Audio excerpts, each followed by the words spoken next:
Bonjour bien-aimés, je suis ravie de vous retrouver aujourd'hui pour partager une portion de la parole de Dieu. Je suis le pasteur Julien Gomou et certains de mes enfants aiment aussi m'appeler Mama Chouchou. Aujourd'hui, nous allons lire dans le livre d'Ecclésiaste, chapitre 12, les versets 1 à 3. Jeune homme, réjouis-toi dans les jours de ta jeunesse, livre ton cœur à la joie pendant les jours de ta jeunesse. Marche dans les voies de ton cœur et selon les regards de tes yeux, mais sache que pour tout cela, Dieu t'appellera en jugement.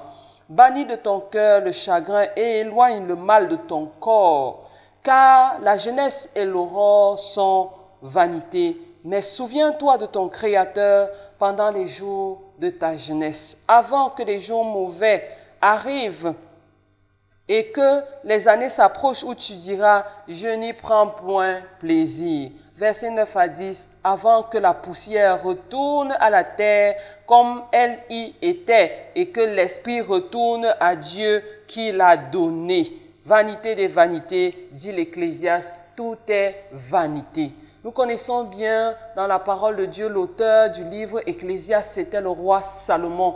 Une personne à qui Dieu avait presque tout donné en termes de richesse matérielle, mais aussi en termes de sagesse. C'était un très très grand sage. Et la Bible nous rappelle qu'il n'y a eu personne d'aussi riche que lui et il n'y aura jamais personne de plus riche que lui. Est-ce que vous pouvez imaginer quelle était l'immensité de la richesse de Salomon? Et voilà les conclusions auxquelles il est arrivé. Après avoir joui des richesses de la terre, après avoir donné satisfaction à sa chair, il dit à ceux qui sont jeunes, à vous qui êtes jeunes, à nous qui sommes relativement jeunes, à ceux qui sont un peu plus jeunes, la Bible nous demande de faire attention à ce que nous faisons de notre jeunesse.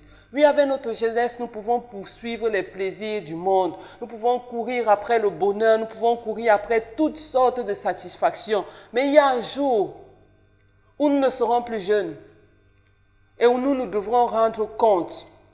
Bien-aimés, les actes que nous posons dans notre jeunesse sont des actes qui nous suivent pour toute notre vie. Il y a quelques années de cela, j'ai rencontré un homme qui était déjà environ à 60 ans et il disait « Je regrette. Je regrette de n'avoir pas donné ma vie au Seigneur plus tôt.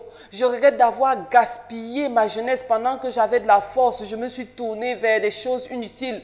Je me suis tourné vers des plaisirs vains. Et maintenant, à 60 ans, je me dis « Si seulement on pouvait me donner l'occasion de recommencer ma vie, je ne ferais pas les mêmes choix. » Eh bien, cet homme-là regrettait, mais évidemment, l'occasion de recommencer sa vie ne pouvait pas lui être donnée, puisque chaque jour qui passe, chaque jour qui s'en va ne peut être rattrapé. Aujourd'hui, nous sommes jeunes, vous êtes jeunes, et vous avez envie de faire tout ce qui est possible pour avoir du plaisir. Mais bien aimés, souvenons-nous que avant nous, il y a eu d'autres jeunes. Le roi Salomon a été jeune, il a eu tous les plaisirs, il a eu toute la sagesse du monde et après avoir tout possédé, il a conclu que tout était vanité. Notre jeunesse passera et quand elle sera passée et que nous aurons des comptes à rendre à Dieu, est-ce que nous allons nous présenter avec ces regrets? Notre jeunesse passera, mais il ne faudrait pas qu'à l'âge adulte, à l'âge de la maturité, nous serons plutôt empêtrés dans les regrets. Les regrets n'y changeront rien. La jeunesse est un moment fort de notre vie. Utilisons cette énergie, cette force de la jeunesse pour servir Dieu, sachant que lorsque nous servons Dieu, les conséquences, les bénéfices de ce service sont d'abord pour nous, prioritairement pour nous. Nous ne servons pas Dieu pour faire plaisir à Dieu. Cela ne lui apporte rien que nous le servions. Nous servons Dieu parce qu'il est dans notre intérêt de le servir. Nous servons Dieu parce que lorsque nous le faisons, nous sommes bénis. Bien-aimés. L'Ecclésiaste a terminé son propos en disant qu'il viendra un temps où la poussière devra retourner à la poussière d'où elle a été tirée et l'esprit retourner à Dieu.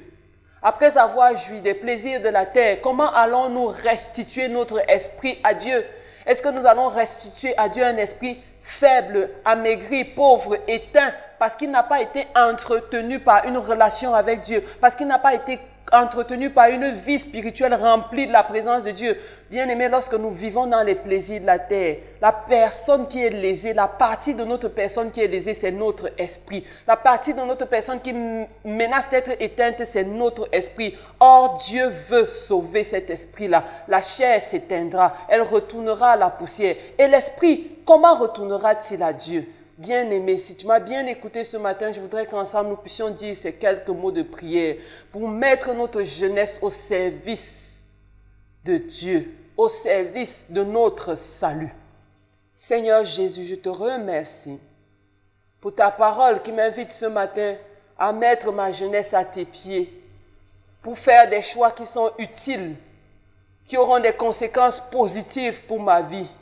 Seigneur, je te donne ma jeunesse. La force de ma jeunesse, je la mets à tes pieds, je veux te servir.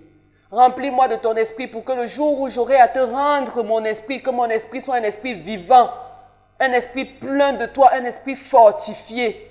Je te remercie de m'écouter et de m'exaucer au nom de Jésus-Christ. Amen. Je vous souhaite une excellente journée, bien-aimés, et que Dieu vous bénisse.